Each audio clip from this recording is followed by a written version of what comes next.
మిచాంగ్ తుఫాను కారణంగా రైతులు ఎవరైతే పంటలు నష్టపోయారో వారికి, అలాగే కరువు మండలాల్లో రైతులు ఎవరైతే పంటలు నష్టపోయారో వారికి, వీరందరికీ కూడా పంట నష్టపరిహారం అమౌంట్ అనేది మే 17వ తేదీ సాయంత్రం నుంచి అయితే పడడం అయితే స్టార్ట్ అయింది. ఏదైతే సంక్రాంతికి ముందు రిలీజ్ చేస్తామని అధికారులు చెప్పారో మొత్తానికి ఆ అమౌంట్ వచ్చేసి మే 17వ తేదీ సాయంత్రం నుంచి అయితే పడడం అయితే స్టార్ట్ అయింది.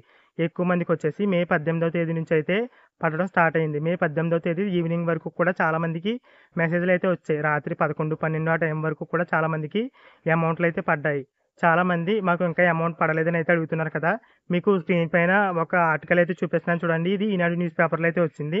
అక్కడ వివరాలు చూసినట్లయితే ఏదైతే ప్రభుత్వం ఇన్పుట్ సబ్సిడీకి సంబంధించి ఈ అమౌంట్ కేటాయించిందో ఆ మొత్తం అమౌంట్ కూడా రిలీజ్ చేయడం జరిగింది. అంటే రైతులందరికీ కూడా ఈ ఇన్పుట్ సబ్సిడీకి సంబంధించి అమౌంట్ అయితే రిలీజ్ చేయడం జరిగింది. మీకు పడకపోవడానికి కారణం మీ బ్యాంక్ అకౌంట్ యొక్క ఐఎఫ్ఎస్సి గాని, లేదంటే అకౌంట్ నెంబర్ గాని ఇలాంటి వివరాలు ఏమన్నా తప్పుగా ఉండుండొచ్చు. అందుకోసమే మీకు ఇంకా అమౌంట్ అనేది పడకపోవచ్చు. లేదంటే ఆదివారం బ్యాంకులు సెలవు కాబట్టి సోమవారం వరకు కూడా వెయిట్ చేయండి. మరి కొంతమందికి అమౌంట్ పడే అవకాశం అయితే ఉంటుంది. ఇక ఈ ఇన్పుట్ సబ్సిడీ అమౌంట్ రిలీజ్ చేసినా మీకు పడకపోవడానికి మరొక కారణం చూసినట్లయితే ఈ ఇన్పుట్ సబ్సిడీ అమౌంట్ మీకు రావాలి అంటే మీరు పంట నష్టపోయినట్లుగా అగ్రికల్చర్ అసిస్టెంట్ వద్ద మీ పేరు అలాగే మీ ల్యాండ్ యొక్క వివరాలు అయితే నమోదు చేసుకోవాలి. అలాగే అదే ల్యాండ్‌కి సంబంధించి మీరు ఈ క్రాప్ అలాగే ఈ క్రాప్ ఈకేవైసీ అయితే కంప్లీట్ చేసుకోవాలి.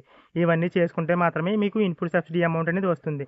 అంతేగాని ఎలాంటి వివరాలు నమోదు చేసుకోకుండా బ్యాంక్ వివరాలు అనేవి ఇవ్వకుండా మీరు ఈ అమౌంట్ కోసం వెయిట్ చేసినట్లయితే ఎలాంటి యూజ్ అయితే లేదు.